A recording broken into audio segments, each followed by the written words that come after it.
할렐루야. 아멘. 오늘 5월 둘째 주 어버이 주일을 맞이하여 싸움에서 이기는 법이라는 제목으로 말씀을 나눌 때 하나님의 은혜를 많이 받으시길 바라겠습니다. 아멘. 저희 가정은 지난주부터 사모와 자녀들끼리 서로 약속을 하였습니다.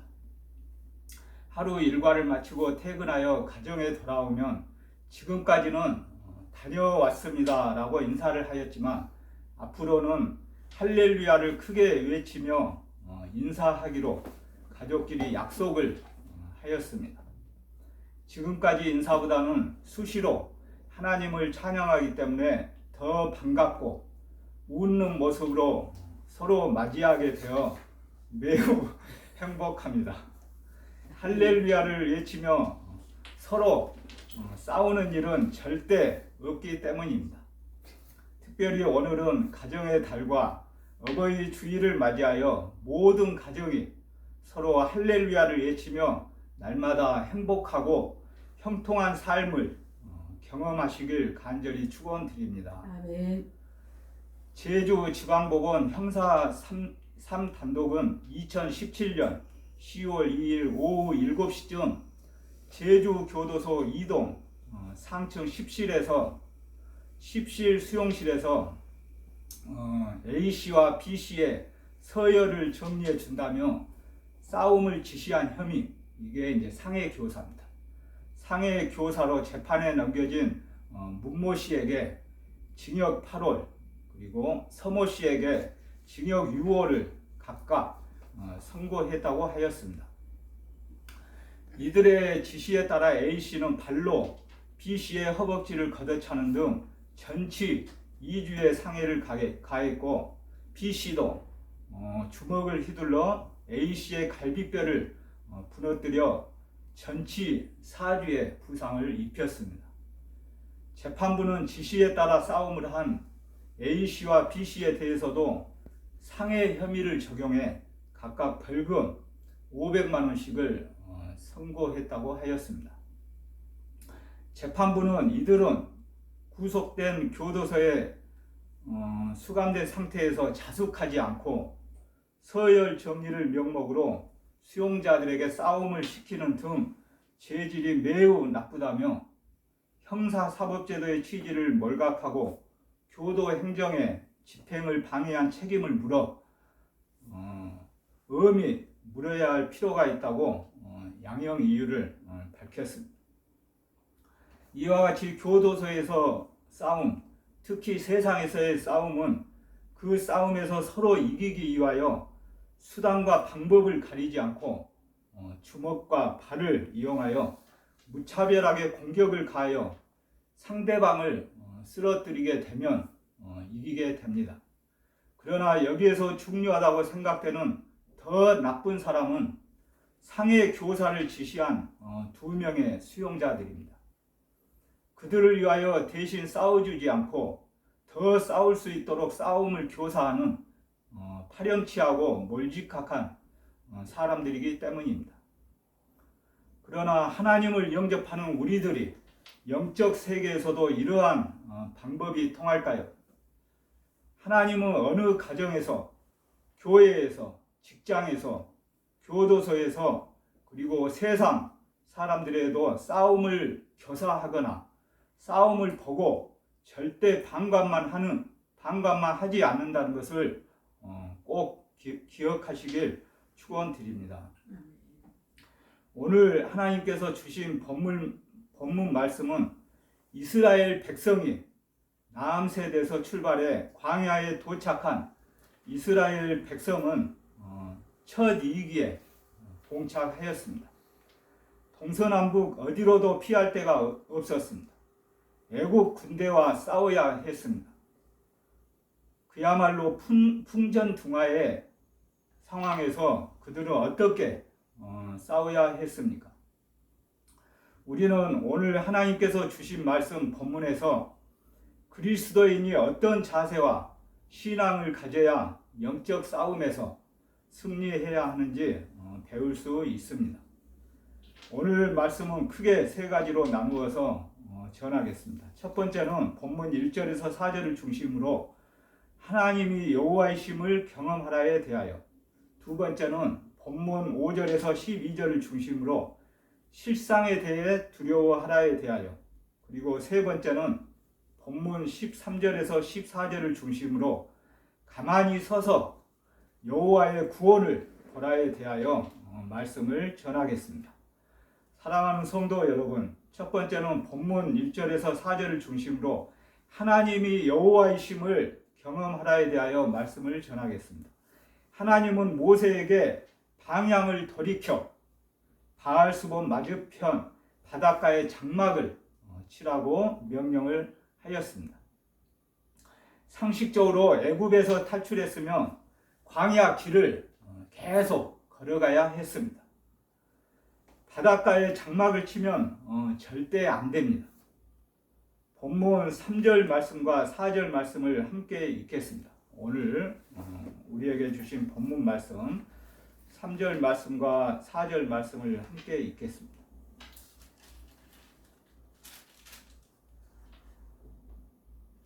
바닷가에 바로가 이스라엘 자손에 대하여 말하기를 그들이 그 땅에서 멀리 떠나 광야에 갇힌 바 되었다 하리라. 내가 바로의 마음을 완악하게 한즉 바로가 그들의 뒤를 따르리니 내가 그와 그의 온 군대로 말미암아 영광을 얻어 애굽 사람들이 나를 여호와인 줄 알게 하리라 하시매 우리가 그대로 행하니라. 아멘. 이와 같이 바로는 이스라엘 백성이 광야에서 길을 잃고 헤매고 있다고 생각하였습니다. 그리고 하나님은 바로의 마음을 더 완악하게 하셨어요. 바로가 이스라엘 백성을 추격하고 전멸시킬 마음이 추워도 없었는데 하나님이 그 마음을 완악하게 하신 것이 절대 아닙니다. 이미 바로는 이스라엘 백성이 광야에서 헤매고 있기에 추격할 마음이 있었고 하나님은 그의 마음을 사용한 것뿐입니다. 이제 곧 바로의 군대는 이스라엘을 추격해 올 것입니다. 하나님은 이 일을 통해 애굽 사람들에게 하나님의 여호와이심을 알려주실 것입니다. 하나님은 여호와죠. 하나님은 여호와, 즉 스스로 있는 자입니다. I am who I am. 영어로는 I am who I am. 스스로 있는 자를 여호와라고 표현을 하고 있습니다.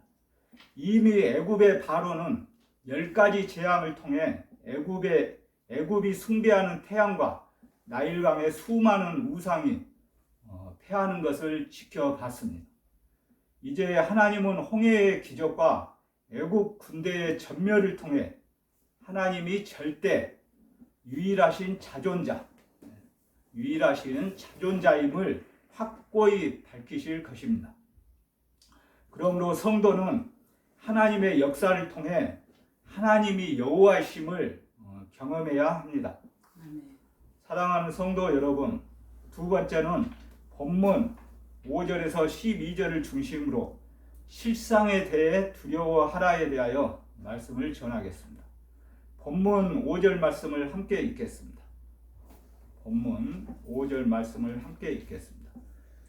그 백성이 도망한 사실이 애굽 왕에게 알려지매 바로와 그의 신하들이 그 백성에 대하여 마음이 변하여 이르되 우리가 어찌 이같이 하여 이스라엘을 우리를 승빈에서 놓아 보내었는가 하고. 아멘. 이와 같이 애굽 왕 바로는 이스라엘 백성이 광야로 잠시 떠난 것이 아니라 도망갔다는 사실을 알고 마음이 변하였습니다. 그래서 그 병거들과 모든 지휘관을 거느리고 추격하기 시작했습니다. 출애굽기 12장 29절에서 36절 말씀을 살펴보게 되면 애굽 왕 바로는 이스라엘 백성이 그 땅을 완전히 떠날 것이라는 사실을 이미 전에부터 알고 있었습니다.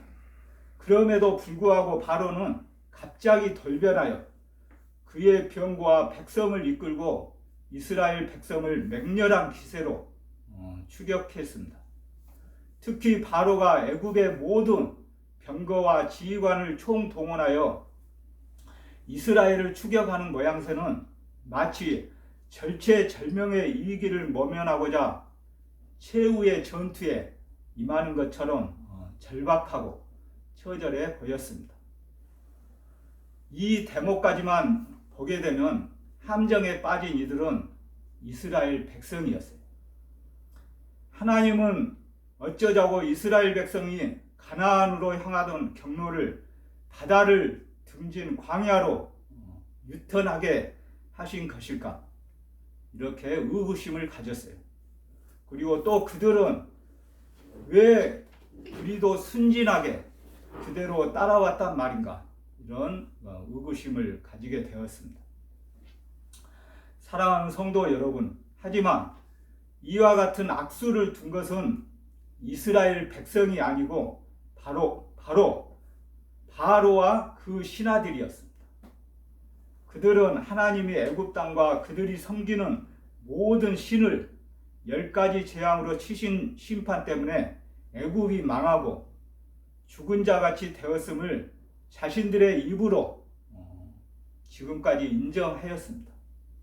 설령 바로가 군대를 동원해 이스라엘 백성을 추격한다고 해도 정작 그가 싸워야 할 대상은 여호와 하나님이십니다. 그렇게 바로와 그의 신하들이 취한 대응 방식은 아이러니가 아닐 수 없습니다. 지금까지 바로와 그의 군대들의 경험에 비하면 여호와 하나님이 강하다는 것을 이미 알고 있었어요. 본문 8절 말씀을 함께 읽겠습니다. 본문 8절 말씀을 함께 읽겠습니다. 시작.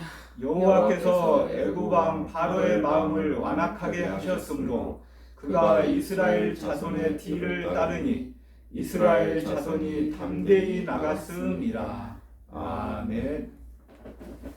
이와 같이 이러한 해석을 지지하는 더 확고한 근거를 금방 읽은 8절 말씀에서 찾을 수 있습니다. 또한 본문 4절 말씀에서도 하나님이 모세에게 알려주신 계획과 같은 맥락으로 내레이터는 돌변한 바로의 마음을 여호와께서 다시금 완악하게 하셨다고 서술하였습니다. 본문 9절 말씀을 함께 읽겠습니다. 본문 9절 말씀을 함께 읽겠습니다. 애굽 사람들과 바로의 말들, 병거들과 그 마병과 그 군대가 그들의 뒤를 따라 바알스본 맞은편 비하히롯 곁 해변 그들이 장막 친 데에 이치니라. 아멘. 이에 바로는 군대 병력을 모두 인솔하여 이스라엘 자손의 뒤를 쫓았지만 이스라엘 자손은 어떻게 나아갔어요? 담대히 나아갔다고 하였습니다. 그렇게 바로와 그의 군대는 바알스본 맞은편 비하히로 곁 해변에 장막을 친 이스라엘 백성을 따라잡았습니다. 그곳 장막 친 곳은 북쪽이었습니다. 북쪽 믹돌은 여기에서 애굽의 군사적 요충지로 최강의 국경 수비대가 있는 곳이에요. 장막 친 곳 남쪽은 바알스본으로 바알 숭배지였습니다. 거룩한 백성이 가지 못하는 더러운 땅입니다. 장막을 친 곳의 동쪽에는 홍해가 있고 서쪽에서는 애국 군대가 맹렬하게 추격해 오고 있습니다. 그야말로 사방이 포위되어 있는 상황이었어요. 본문 10절 말씀을 함께 읽겠습니다. 본문 10절 말씀을 함께 읽겠습니다. 바로가 가까이 올 때에 이스라엘 자손이 눈을 들어 본즉 애굽 사람들이 자기들 뒤에 이른지라. 이스라엘 자손이 심히 두려워하여 여호와께 부르짖고. 아멘. 이와 같이 비하이롯의 장막을 치고 있는 이스라엘 백성은 동서남북 어디로도 피할 수 없었습니다. 그야말로 풍전등화의 상황이었습니다. 그래서 그들은 심히 두려워했습니다. 또한 그들의 부르짖음은 하나님에 대한 부르짖음이 아니라 모세를 향한 원망이며 부르짖음이었습니다. 더구나 본문 12절에서는 이스라엘 자손이 애굽 사람들을 섬기는 것이 더 낫겠다고 한 말에 모세는 심한 허탈감과 자괴감을 느꼈습니다. 그러나 하나님은 이 두려움을 다른 두려움으로 바꾸셨습니다. 본문 31절 말씀을 함께 읽겠습니다. 본문 31절 말씀을 함께 읽겠습니다. 이스라엘이 여호와께서 애굽 사람들에게 행하신 그 큰 능력을 보았으므로 백성이 여호와를 경외하며 여호와와 그의 종 모세를 믿었더라. 아멘. 이와 같이 하나님은 두려움 속에 있는 백성을 구원하시고 하나님을 경외하게 하셨습니다. 하나님은 풍전등화의 일기 앞에서 두려워하고 떨고 있는 이스라엘 백성들에게 어떤 다른 두려움을 주셨습니다. 그 두려움은 바로 하나님을 경외하게 하는 두려움을 주셨어요.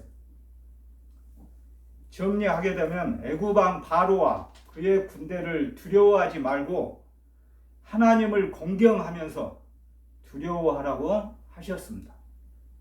우리는 어떠한 상황에서도 하나님을 경외하는 믿음이 생기도록 하나님을 의지해야 하겠습니다. 사랑하는 성도 여러분, 마지막 세 번째는 본문 13절에서 14절을 중심으로 가만히 서서 여호와의 구원을 보라에 대하여 말씀을 전하겠습니다. 본문 13절에서 14절 말씀을 함께 읽겠습니다. 본문 13절에서 14절 말씀을 함께 읽겠습니다. 모세가 백성에게 이르되 너희는 두려워하지 말고 가만히 서서 여호와께서 오늘 너희를 위하여 행하시는 구원을 보라. 너희가 오늘 본 애굽 사람을 영원히 다시 보지 아니하리라. 여호와께서 너희를 위하여 싸우시리니 너희는 가만히 있을지니라. 아멘.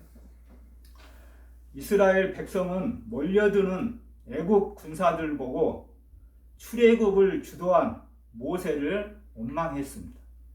하지만 모세는 이 순간 지도자다운 면모를 발휘해 두려워하지 말라, 가만히 있으라는 말로 무리의 요동을 진정시켰습니다.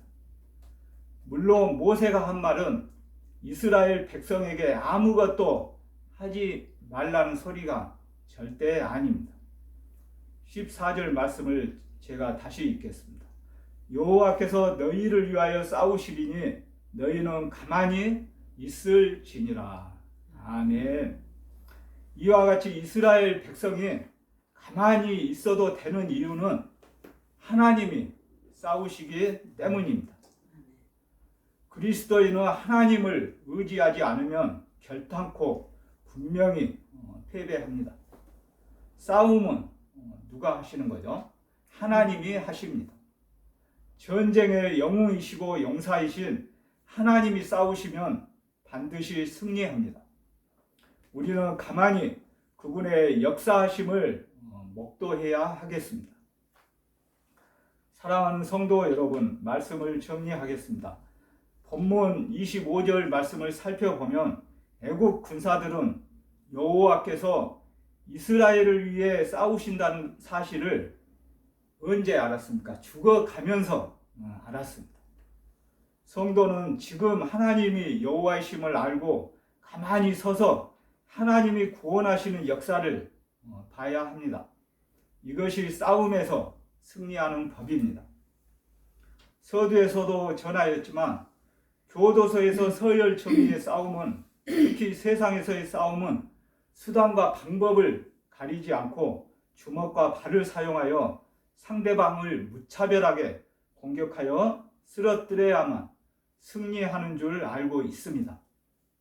그러나 모세는 영적 싸움, 특히 전쟁은 그저 하나님이 하시는 일을 보기만 하면 된다고 하였습니다. 사랑하는 성도 여러분, 우리 역시 그저 하나님이 행하시는 일들을 기다리며 그분만을 의지해야 할 때가 있습니다. 하나님이 행하겠다고 약속한 것이 있다면 믿고 기다려야 합니다. 특별히 어버이 주일을 맞이하여 우리가 하나님의 영적인 자녀요, 예수 그리스도의 보혈로 구원받은 그 은혜를 꼭 기억해야 합니다. 결코 하나님은 하나님의 백성을 절대 포기하지 않으십니다. 무엇보다도 간절히 원하옵기는 하나님은 우리끼리만 싸울 수 있도록 교사하거나 우리끼리의 싸움을 보고 절대 방관만 하지 않습니다. 꼭 결단코 대신 싸워주십니다. 아멘. 제가 기도하겠습니다. 오늘 싸움에서 이기는 법이라는 제목의 말씀에서 모세는 백성에게 두려워하지 말고 오히려 하나님의 구원을 가만히 서서 지켜보라고 선포하였습니다.